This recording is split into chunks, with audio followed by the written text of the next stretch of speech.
Hi everyone, Tim from the Heresy group.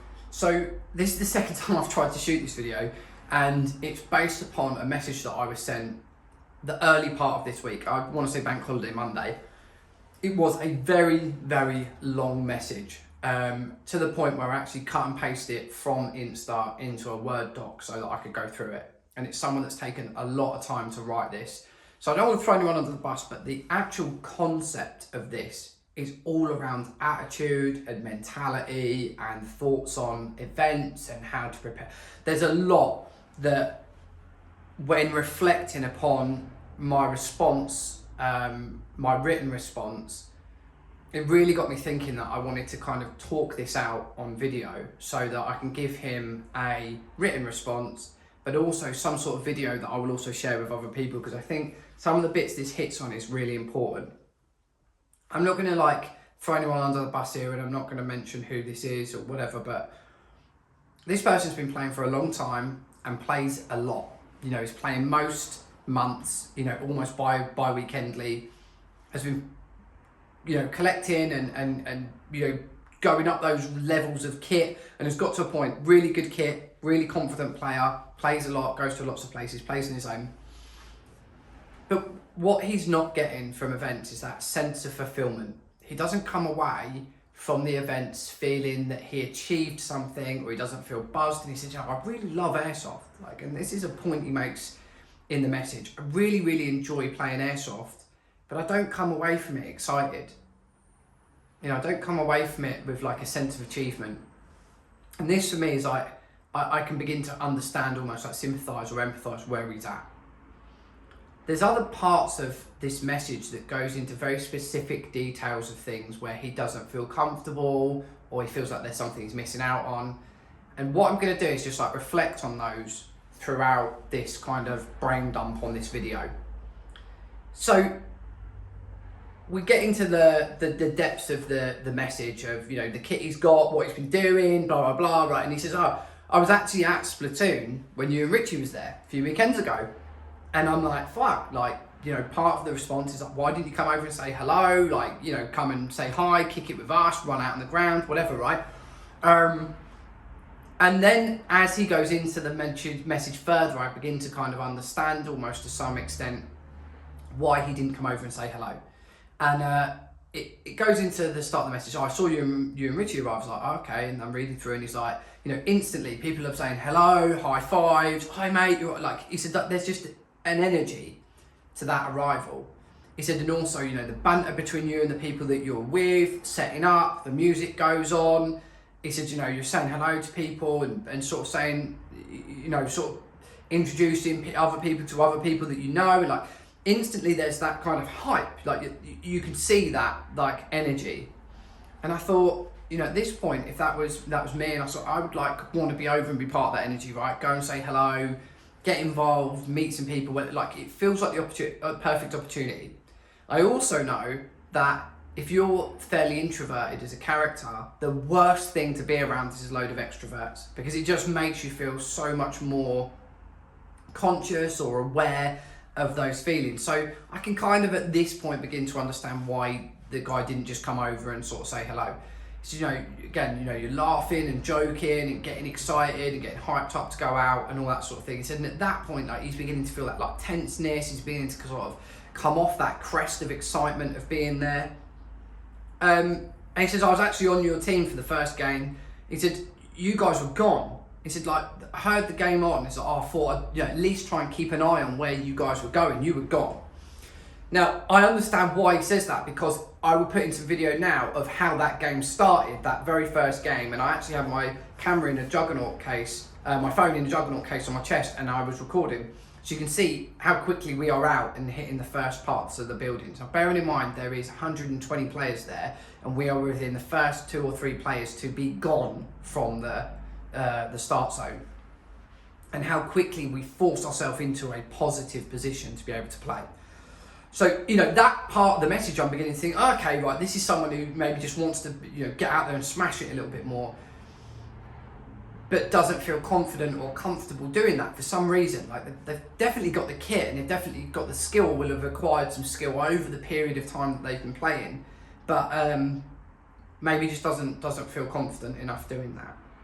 And, you know, there begins to branch the feedback that I'm going to give this player, or some ideas, into a few different areas. One of the key ones is attitude. And this is something that I know players, hands down, players that I've rolled with, stood next to, that are without nods in $6,000 worth of drip. You know, the latest Solomons, Regen 4s, you know, cry this, cry that, all the cool Gucci drip, the fucking dual radios, everything, right? And no matter how much they've spent on kit and how much they play, when they are there, they feel like, or their outward look when you look at them as a player, is they're at 60%. They're happy to be in that middle field area. They're kind of not really doing anything with any urgency. They don't really want to be on that front line. Like, yeah, they'll put some shots down. You'll see them dripping and putting their, doing all their drip, putting some shots out. But they're not like bursting to be at the front, teeth gritted, back and forth from Regen, getting hit, getting stuck in right at that precipice, right at that front point. They're just not there at that. And sometimes that isn't for everyone, and I totally get that. But I think about that situation through my eyes, right? You only see it through your own mind. And in mind, I'm like, fuck me, what a waste. Like, I want to be up the front there, on that front piece. Like, as the two teams are hitting that war of attrition, at where the waves begin to crash, that's where I want to be. That's my primary goal, especially on days like Platoon, at Splatoon. That's where I want to be. And so I can see that, and I see that in people. On the same end of the spectrum, I see kids, and I will throw the Task Force Bravo boys in here, that are, running around with some fairly basic kit. I mean, really entry level kit, that just have the attitude to die for. They are young, full of energy, at the front. All they want to do is be at the front. It's that drive. They sprint there. You see it in the video. They come with us. They've put videos up of us cutting about together. We spent the entire day at the very, very front, where the waves are crashing. And if we died, if we regened, if we had to move to a new objective, we would come out of where we are, either regen and be able to still get to that front position easily, like really, really quickly. And that means a lot of the time pushing past play. Excuse me, mate, out the way, mate. I'm going to put some video in now of me doing precisely this. And I do this past hundreds of players throughout the day. And getting onto that, that's one of the points that's raised in this message, where the guy says, you sort of push past me a load of times. And when I got this bit in the message, I was like, oh shit, this is going to be someone that's upset by my conduct, or Richie's conduct, or the way that we are on the ground, or this attitude. Maybe we pushed past him a bit too hard, or we sort of shoved him a little bit to get round behind him so we didn't fuck him up by going in front of him or whatever. And that happens. But I was reading this, I was beginning to think, oh shit, this is someone that's upset with the way that we've acted. It wasn't actually that. It was just the fact he was like, he hasn't got to that position. Like, he's not doing that at events, and he feels like he's beginning to see, like, fuck, I should be that person pushing past people. I should be that person sprinting out of the spawn to the objectives. It's kind of like a realization point. He says, what do I need to do to be able to do that? Like what is going to enable me to run, to sprint, to push past people, to want to be at the front? And there is no kit that you can buy. There is no people that you can be around. There is no book to read. There is no influencer to follow. There's no brand to endorse that can make you do that. There's nothing. Confidence helps a lot, but confidence will only get you so far. You need to want to fucking be at the front. And it's easy for someone to turn around to someone else and say, oh, fuck your fucking ideas up, mate. Just fucking pull your finger out and get up there. What this entire message articulates is that he just can't. Like, he's just struggling with that, drive to go and be like, fuck yeah, I'm going to this event, I'm hyped, let's go, I'm getting at the front. And it's weird for me to reflect on that, because I try and think and I'm trying to analyse like the process that I go through before an event. Like even Splatoon, I'm hyping myself up, getting my kit ready, I lay everything else out here, I'm like, fuck it, let's go. I drive up there in the morning, I've got some tunes pumping, I'm like, I'm going there with the thought of like, I want to be at that front level for the day, pushing, you know, I don't want to stagnate, I don't want to be 30% across the field, I want to be at that front core point, face on face with other players. I have been playing for long enough now where I feel comfortable that I'm not going to get severely hurt. And that's always a part of your mind, like, oh fuck, I'm going to get hurt out, oh I'm scared of, oh what if I get shot here, what if I get shot there. At some point, you just need to switch off. You know, I've been playing for, what, nearly 9 years, 7 years. Oh no, 2013. So, you know, 7 years odd. And I've never really seen any major injuries. Yeah, I've seen people have their tooth chipped, I've seen BBs go in people's skin, but I haven't seen anything like severe. And for me, gum shield face wrap gives me enough confidence to go and be at the front and feel comfortable. Like being hurt doesn't come into my psyche. So that switches off, right? What am I then thinking about is, like the equipment that I have, do I feel comfortable enough with the equipment to be able to be at the front and react fast enough to be able to, you know, engage in contact with someone? Like, yeah, I'm cool with that. So this guy has that, right? Maybe this, I don't know about the switch in regards of, you know, feeling comfortable with being hit or being shot that close or whatever, because that is something very personal to people. 99% of airsofters are going to go, yeah, whatever, man, I'll just get the front and have it. And yet, I've seen 99% of airsofters get anywhere near contact and they're tucked into a wall fucking hiding. So there is that kind of alpha mentality, but then there's actually being about it and getting up there and doing it. And there is a big gap between the players that say they will and the players that actually do. And so, you know, it's easy to look at this in a fashion of going, mate, you just need to crack on. What you also see, which is really frustrating throughout like days like Splatoon and elsewhere, like other sites that I've been to, is that you have this kind of mentality from players that the further they are up the field, the more danger they're in and the more hesitancy there is and all those sorts of things. So you end up with this really weird kind of dynamic. And I'm going to try and kind of like sort of scribble this out. This is the enemy regen area. This is your regen area, right? And this is the length of the environment you're in. If we say like 50% is where they're going to get to, and 50% is where we're going to get to, and where they're going to get to, the main body of the fight is here. What I see a lot is got players that will regen, or that will come out of regen, and they will stop at the very first piece of cover that they find. And I'll put some video in here of how many people were at less than 10 meters from the fob when I regened. A little bit further up, you'll have the players that's slightly more confident, whatever. So say you've got 30 players there, you've got 20 here, 10 here, and at the very, very front, you will have a small pocket of players. For me, it was around 6 of us. And I would say 4 of us was in a group running with me, and 2 other people we'd sort of pulled up with us. They'd stay for a little bit, then they'd, you know, sort of drag back a little bit. They'd be stood around with their guns sort of slung in a corner somewhere of a container. Again, you see this in the video, like people just sort of lingering, right? They're not out in a window, they're not watching an arc or an angle, they're just sort of here. If you can get enough bodies here and you can hit that wall of attrition, you begin to push up, right, throughout winning a game, right? Now, bearing in mind, when we were at Splatoon that day, and I'm not just saying this to kind of brag or whatever, right? This is just the way the day went. We won every game. Most of the games, we had got to the point where we would say 60, 70% up the field, so they were regenning and coming back really quick, which for you at the front is super fun because you're not waiting long times for attrition, they're just continually rolling against you. Sometimes you might go out, you can get back really quick and back up there double fast, right? And normally the guys you're with will sort of hold the fort long enough.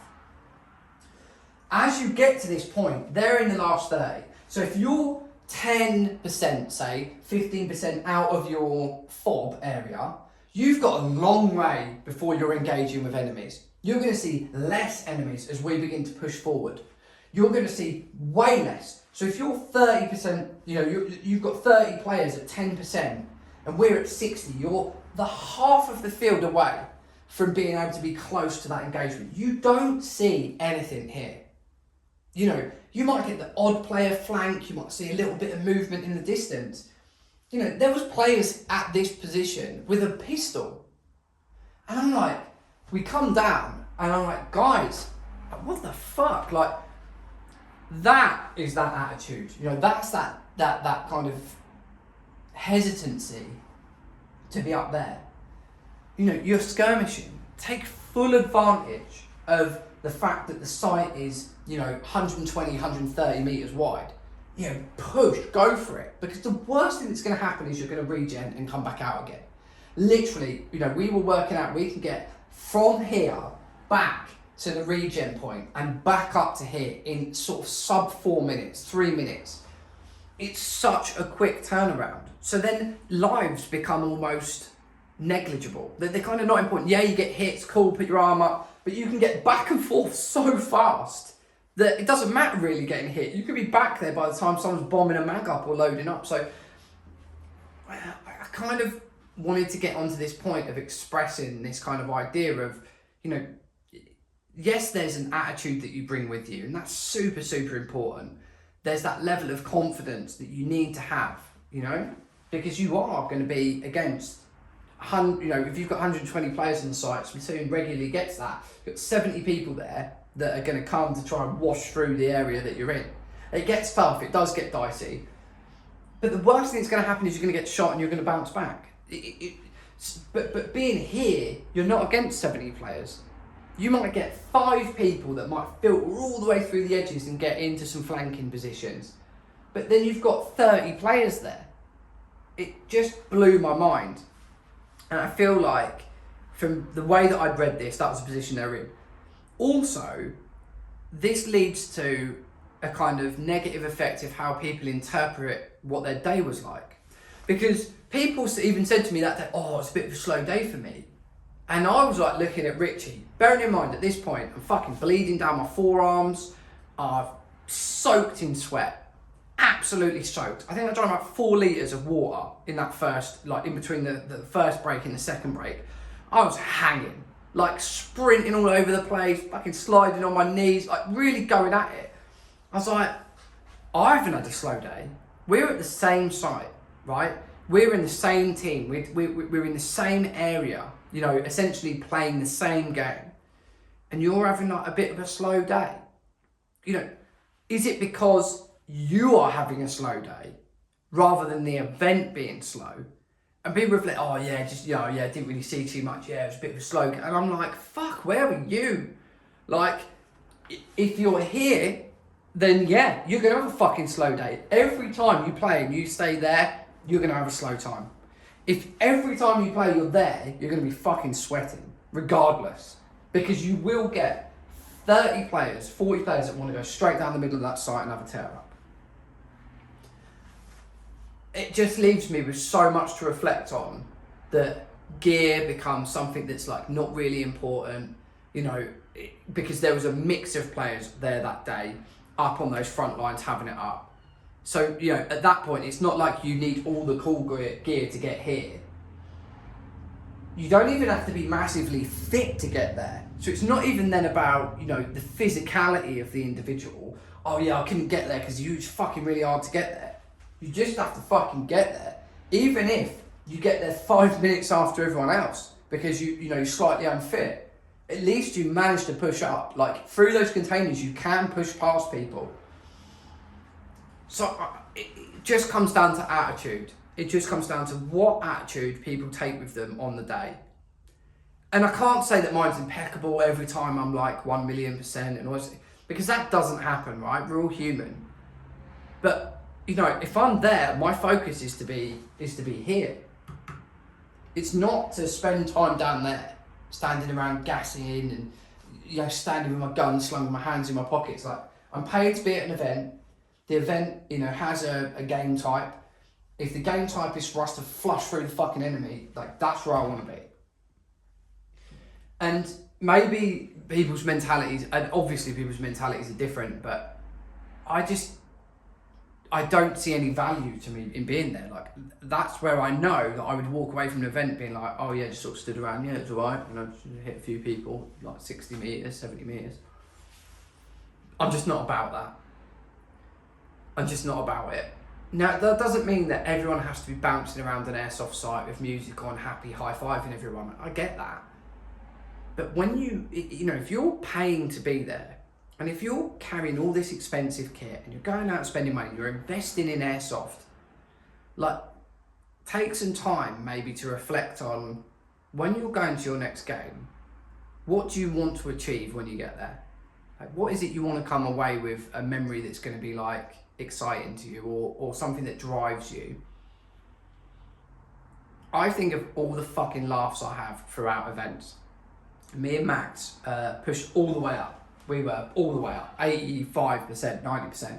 We could pretty much see their spawn. We didn't realise that was their spawn at this point. We thought it was right down the track, but it wasn't. It was halfway up the track. We went through the kill house. We had a fucking wicked cut through there. There's lads on the back wall of the kill house. I threw a bang out and killed a load of lads. And just as I've leant my head out, one of our teammates has cut across in front of me, and he was like from the inches from the end of the barrel. And Max has grabbed him and pulled him in the door. And we've started shooting people that are behind this ladder. Literally shot him in the side of the head. It was funny as shit. Me and Max were fucking howling. You know, like, being up the front, I just have so many memories, even just from that last platoon, that were hysterical. I was in one of the windows shooting from the containers, and I've got Richie on the comms. Richie's gone to me, Tim, I'm in the fucking woods, out to your right hand side, don't shoot me. I'm like, all right. So he's pushed up. So mate, you've got 3 lads in front of you in the oil fields, like where all the containers are, where all the barrels are from the right hand side of the containers. And I've seen this lad, and he's like popping up, and I've managed to hit him. He stood up with his arm near, hit, he's gone. I was like, Rich, I've just hit one lad right in front of you. Have a push now, because they're going to medic him. As I've sort of leant in from the window to try and look back to where Richie's coming through this woods, I've heard this 4 rounds, tap, tap, tap, tap. I'm like, looked out the window, and these lads had just stood up with their arms in the air, 3 of them. So the lad that I'd got, and Richie was like, thanks mate. And I just saw him in the woods, cut through it, and it was comical. It was just the timing of it. Like, I don't think, and maybe I'm wrong, I don't think the guys that are stood outside the spawn, you know, gassing, lobbing fucking rounds at people, I don't think they're having those experiences.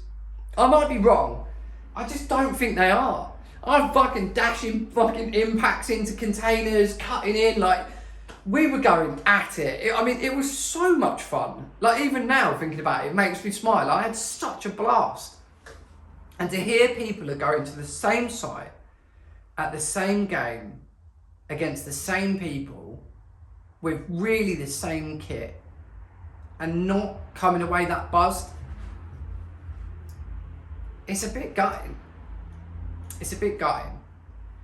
So anyway, I've written this response back, and I just wanted to like flex some ideas on video and just let you guys know my thoughts on this. Now, I do want to hear everyone's opinions. That I know that there is a certain demographic of this channel that is going to hate the idea of being in some like CQB site, just going wild. Also know that there's other people that watch this that are going to love the idea of speed soft, running up, you know, HPA, going absolutely crazy. And you're going to have every mix and balance in between, right? But I do want to hear your thoughts. Don't just throw negative down because you don't agree. Like, give me some feedback on how you would approach that message and your ideas on how you turn up to Airsoft. Because everyone's fucking different, and you know, I'm quite fortunate that I knock about with a few people that are pretty much the same, right? They go there to get stuck in, and that gives them the value back from the event. But I am keen to hear what you guys have got to say. It was a very, very, you know, long message, very well written, and clearly come from someone that is trying to mentally get themselves in a position to change their attitude towards Airsoft. So I hope between the message that I responded back with and this video, that he feels more empowered to take control of the day that he has at Airsoft and give it fucking 100%. He has everything in front of him to be able to go and change the attitude, turn up there with a different mentality and go fucking have it up. And I hope that this helps towards that anyway. So we've got lots of shit going on over here with equipment, with events, with stuff that we've been sent, stuff we're doing with Attack Centre, training days, the other events with Vanta. It's crazy. We've got a million things going on. If you don't subscribe, please go over and check out theheresygroup.com. Anything Airsoft, from night vision, reviews, gameplay, everything. We've got a lot over there. I'm sure you'll go over there and have some fun. If you want to go and check out some of our merch, you can do that on the store over on YouTube. So guys, thanks very much for watching, and I'll see you all soon.